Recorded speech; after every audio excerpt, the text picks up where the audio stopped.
And Rashid भाई, south Africa ने देखिए 3 ओवर्स में 44 रन बना लिए। अब ये हमारे जो न्यू बॉलर्स हैं, इन लोगों ने क्या किया, मतलब उन लोगों ने क्यों सही तरह असेस नहीं किया, specially you know the pace और एडजस्टमेंट्स लेंथ में क्यों नहीं किया कुछ? लेकिन लेफ्ट हैंडर को प्रॉब्लम होती है शाहीन को, राइट हैंड को ज़रा बॉल अंदर आती है तो अच्छी जगह से वो जगह गैप बनता है, बोल्ड होते हैं या वो आउट करते हैं, इसीलिए बहुत ज़्यादा विकेट्स उनकी 21 या 22 से पहले ओवर में विकेट्स हैं उनकी वनडे इसमें T20 में। कल थोड़ा वाइड रही बॉल, जो कि सिक्कू भाई ने इंडिकेशन की है, उन्होंने राइटली की है। नसीम शाह भी थोड़ा सा, इनका एक्शन ऐसा है कि राइट हैंडर के लिए अंदर आनी चाहिए अच्छी, और वो अच्छी करते हुए हैं। लेफ्ट हैंडर की बड़ी विकेट्स होती हैं उनकी, एकदम से अचानक से उनको खिला देना, लेके आके एकदम डायरेक्ट मैच में लेके आना, ये थोड़ा सा उस प्लेयर के साथ नाइंसाफ़ी होती है जो आपके साथ मुसलसल टूर्स के ऊपर है और मैच नहीं खेल रहा। चलें ये भी हो गया, लेकिन हम फास्ट बॉलर को देखते हैं कि स्विंग अगर नहीं हो रही तो फिर आप चेंज करते हो, वेरिएशन करते हैं, बाउंसर की ट्राई कर लेते हैं, थोड़ा पेस कम करते हैं, लेंथ को वेरी करते हैं, कुछ भी नज़र नहीं आया। और सिर्फ साइम अयूब को देखते हैं, उन्होंने 31 रन दिए, 23-24 शायद दिए हैं, नवाज़ ने दिए हैं, इन्होंने दोनों ने मिलके 57 रन 8 ओवर्स में दिए हैं। 7.12 की इनका इकॉनमी रेट होगी, 4 विकेट्स लिए हैं इन्होंने। बाकियों ने 132 रन दिए हैं 12 ओवर में, 134 रन दिए हैं 12 ओवर्स के अंदर। इसका मतलब है कि आप तो ज़्यादा में चले गए, तकरीबन 11 के उसके इकॉनमी रेट में चले गए होंगे जी। तो ये कंसर्न है हमारे साथ। हमें सोचना चाहिए कि साइम अयूब ऐसी बॉलिंग इतनी अच्छी बग़ैर कोच के कैसे कर सकता है। वो एक्स्ट्रा टैलेंट है बॉलिंग में, या तो हम उसको सोच लें यार बॉलिंग कराएं उसको। कल फिर बैटिंग में देखें लकी रहा, वो पहली बॉल पे ट्रैप किया उसको। उनकी जो डाटा एनालिस्ट जो भी है, उन्होंने सबको ट्रैप किया हुआ था, किसको कहाँ बॉल करनी है। थोड़ी सी शॉर्ट ऑफ लेंथ शुरू की, शाहजादा फरहान को तेज़ अंदर आती हुई उनको प्रॉब्लम हुई थोड़ी सी। साइम अयूब को उन्होंने थोड़ा वाइडर करके कट खिलाया और सीधा हाथ में गया बॉल वो वहाँ पे। उसके बाद जो भी आता रहा, आप देखते जाएं उनको किस तरह से बॉलिंग की है।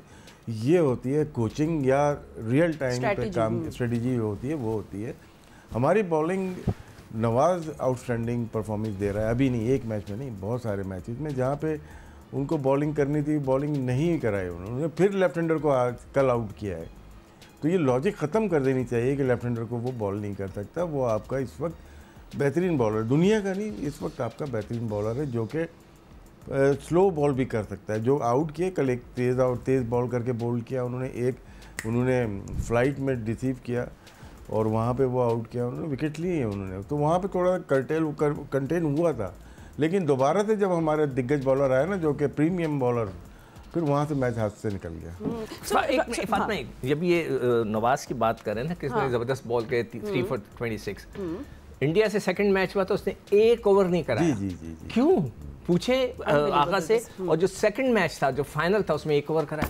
अच्छा, यू नो राशिद भाई, इसी पे मैं पूछना चाहिए क्या फिर हमें कंसिडरिंग वर्ल्ड कप है तो फिर हमें क्या अभी डेथ ओवर स्पेशलिस्ट को हमें भी अब डेवलप करना पड़ेगा? जैसे आपको देखा प्लेयर्स, जो अहमद बात कर रहा है, प्लेयर्स का फॉल्ट नहीं है। आपको जो खिला रहे हैं ना, आपकी पूरी कमांड जो है, जो प्रैक्टिस करा रहा है, जो खिला रहा है, स्ट्रेटजी प्लान कर रहा है, उनका बहुत बड़ा फॉल्ट नजर आ गया। दूसरा नहीं, जो जितनी भी कैंप है ना, पूरा भी आपका होता है ना, ये थिंक टैंक, जो थिंक टैंक नहीं, कोचिंग स्टाफ पूरा। अच्छा। ये एक दूसरा जो सिलेक्शन कमेटी है, ये 2 का जोड़ लग रहा है टीम को बर्बादी तक लेके आने का। And you know Ahmed, exactly that what we talk about, plan B नहीं होता हमारे पास कभी भी। आई मीन इट्स सो ए मिले तो बताइएगा। प्लान ए या प्लान बी, या जी अहमद, हम बॉलिंग की बात कर रहे थे कि आप कितने प्रीमियर बॉलर्स हैं, somehow they just never have a plan B।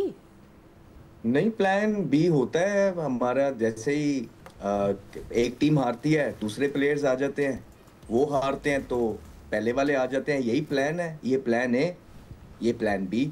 और तो कोई आपको प्लान नजर नहीं आ रहा है किसी भी चीज का, किसी भी किस्म का। आप देखिए कैचेस आप छोड़ते हैं, कौन है आपके फील्डिंग कोच, कितने क्वालिफाइड है वो, कहाँ से उन्होंने कोर्सेज किए हुए हैं। आप देखें किस किस टाइम पे लंडे के कैच छूटे हैं, हर मैच की कहानी है। लेकिन और इतनी चीज़ें टीम में बुरी हैं कि फील्डिंग के अंदर इंसान जाता ही नहीं है। ठीक है, आपकी बॉलिंग देख लें, आपकी पिच रीडिंग देख लें, फिर आप कप्तानी की बात कर रहे हैं सलमान अली आगा की। मुझे बताएं कि सॉरी टू से बड़ा सपोर्ट किया हमने, लेकिन इस टीम के अंदर सबसे बड़ा जो टीम के ऊपर बर्डन है वो तो सलमान अली आगा लग रहे हैं। ना उनसे जो है ना बैटिंग होती है, बॉलिंग वो करना छोड़ गए हैं, छुप के निकल गए हैं नीचे से। उसके बाद अगर वो बॉलिंग नहीं करते हैं, आई एम रियली सॉरी। उनकी कप्तान वो होना चाहिए कि जो टीम को जेल रखे। पिछले दिनों आप देखें टीम जेल नजर आ रही थी, अभी कल के आर तो एक वहां खड़ा है, एक वहां खड़ा है, कैचेस आपके छूट रहे हैं, कोई चक्कर नहीं है। कप्तान बिल्कुल क्लूलेस है, फॉर्म उसकी लगी नहीं हुई है। 100 पता नहीं 12 का उनका स्ट्राइक रेट है। तो in today's day and word ये पाकिस्तान के कैप्टन है, और अगर ये नहीं तो कौन बनेंगे? सारे आपके एक तरह के हैं। मसला ये है। लेकिन इस टीम के अंदर आपका सलमान अली अगा सबसे बड़ी जो है ना लाइबिलिटी है पाकिस्तान टीम के ऊपर, और वो किसी को कुछ कह ही नहीं सकते। जब हम यही बात तो शान मसूद पे करते हैं कि उनकी अपनी एवरेज 30 की है, तो वो बाकियों को भी 30 पे डिफेंड करने लग गए हैं। तो यही हाल हो रहा है आपका यहाँ सलमान अली आगा का, क्योंकि अपनी उनकी परफॉर्मेंस कुछ नहीं है, कोई उनके पास इस तरह की एबिलिटी नहीं है कि वो अपनी प्लेस को जस्टिफाई कर सके, ना पावर हिटिंग है। फिर वो कर ये रहे हैं, उनकी वजह से हसन नवाज का करियर ज़ाया हो रहा है।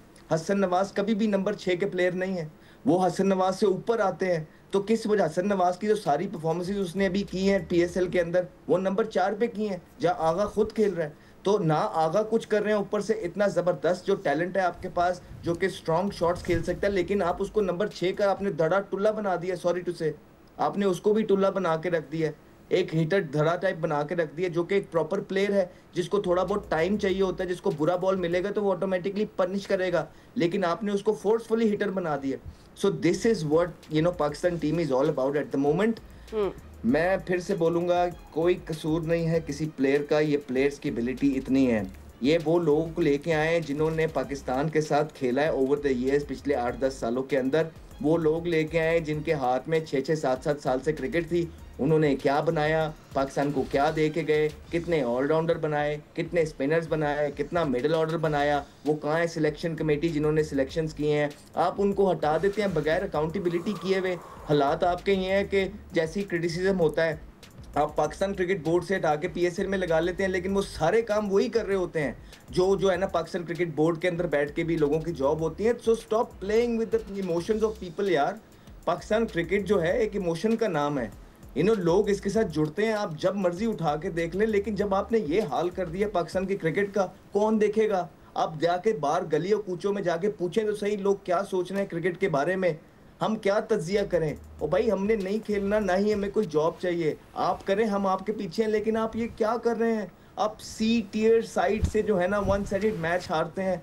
Do you even care what's going on? और आपके धड़ों में बैठ के आज भी यही बातें हो रही हैं कि कोई गल नहीं, साढ़े तो पहले वाले ने की कीता है। और तो इम्प्रूवमेंट कौन करेगा? अगर आप एक दूसरे को ब्लेम करते जाएंगे तो पाकिस्तान टीम का क्या बनेगा? प्लीज, ठीक है, बिल्कुल ये डीपर इशू है, planning, captaincy, dressing room, everything मिला के। बट अब आप सेकंड T20 की बात कर लेते हैं राशिद भाई। हम अब इसको टीम को बैलेंस कैसे कर सकते हैं? बैलेंस देखिए ना, साइम अय्यूब अगर नहीं चल पा रहा था तो एक ओपनर हमें लेके आना चाहिए था। हसन नवाज को लेके आ जाते, उसको चांस कब देंगे? एक को हमने ज़ाया कर दिया क्योंकि हारिस को हम नंबर 7 पे ले गए। एक आपका कीपर चला गया, आपका ओपनिंग बैट्समैन चला गया, जिसको हमने डिफरेंट नंबर्स पे खिलाया। अब उस्मान को लेके आए, उस्मान कभी चलेगा कभी नहीं चलेगा, क्योंकि इतना ज़्यादा आसान नहीं है टीम के अंदर सेट होना। जो लाइफ में अपनी ओपन या वन डाउन करता हुआ है, आप उसको 5, 6, 7 नंबर पे हम समझते हैं स्पिनर्स पे अच्छा खेलता है, वो तो फ्लैट पिच पे टर्न गीली बॉल पे स्टंप हो गया ना।